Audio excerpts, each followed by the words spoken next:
And welcome back. It's so nice of you to join us, Q Tucker, who is the commissioner of the NCHSAA. And we're talking about high school athletics. And I'm such a big fan of it, and not just watching it, but it's a lot of fun to do that too. Just how important it is in a student's life. Can I, the influence of high school athletics too. I just want to take it into the community. All across North Carolina, the high school team is usually the team of the town, is it not? It really is, and particularly when you think about North Carolina, we're a long state, a large state, and we have 409 member high schools, and so many of those schools, in excess of 70 of our schools are what we call 1A size schools. Those are our smaller classification schools in terms of the number of students that are enrolled in the school. And for many of those schools at the 1A level, they may be the only school in the county. And we have several of those scattered across the state. They are the only thing on Friday nights in terms of an activity.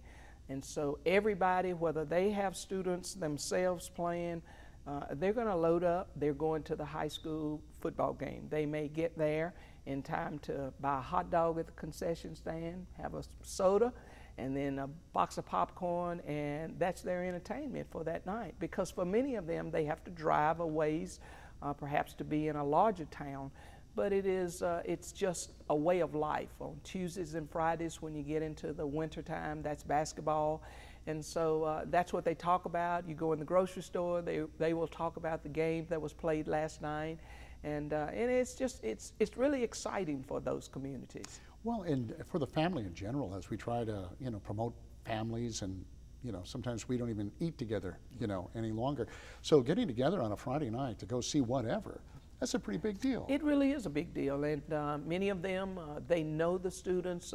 As I mentioned, some of them don't have students of their own playing. You take a man and his wife, maybe their students have graduated from that school, maybe they have grandchildren there, or maybe the grandchildren have now moved on, but they are so ingrained in what goes on at that school that they want to be there. They talk about it, as I mentioned, in the grocery store. That's what they talk about at church, perhaps on Sundays.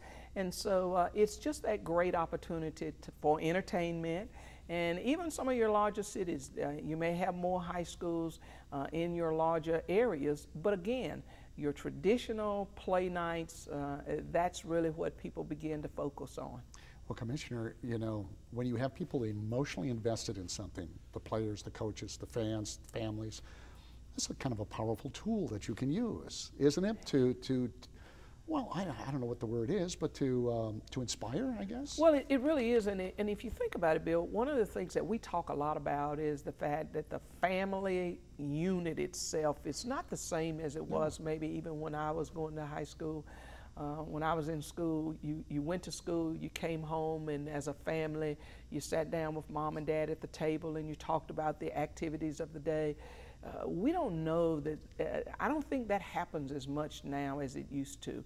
There's so many more things for people to do, so many more places that people are able to access now. So mamas and daddies are running carpools, and they have children that are involved here, there, and everywhere. So everybody's eating when they can. And so that by the time the day comes to an end, mamas and daddies, or if it's a single parent home, they're trying to get the children ready for bed, and hopefully they have eaten, they get ready for bed, and then they start that whole routine over again. Somehow sports is able to bring people together. They slow down for an hour or two, however long that game, that contest is going to be, and that's the focal point for that family.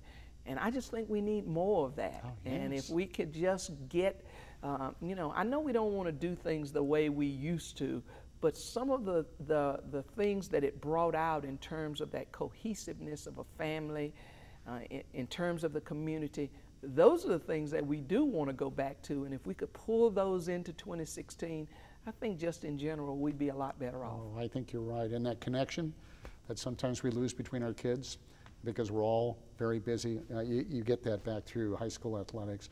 And the sportsmanship, that extends to the family as well, and that it's win-win for everybody. It really is, because again, it's just about how you treat one another, and it's not just how I treat the people on my team.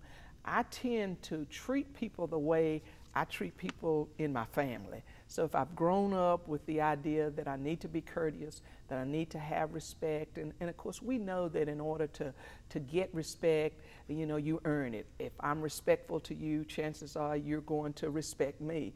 So that as we teach those things in our family, then it just has a way of seeping out into every facet of our lives.